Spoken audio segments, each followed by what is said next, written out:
നമുക്കാർക്കും അധികം അറിയാൻ പാടില്ലാത്ത ഒരു ക്ഷേത്രത്തിനെക്കുറിച്ചാണ് ഞാനിന്ന് പറയുന്നത്.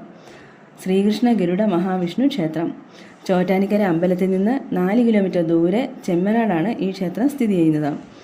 ഭഗവാൻ മഹാവിഷ്ണുവും ശ്രീകൃഷ്ണനും ഗരുഡനും പ്രത്യേകം ശ്രീകോവിലുകളിൽ 3 കൊടിമരങ്ങളോടുകൂടി വാണരുളുന്ന അപൂർവങ്ങളിൽ അപൂർവമായ ക്ഷേത്രമാണ് ശ്രീകൃഷ്ണ ഗരുഡ മഹാവിഷ്ണു ക്ഷേത്രം. അവിടെ മഹാവിഷ്ണു മോഹിനി രൂപത്തിലാണ് പ്രതിഷ്ഠ. അമ്മയായിട്ടാണ് സങ്കല്പം.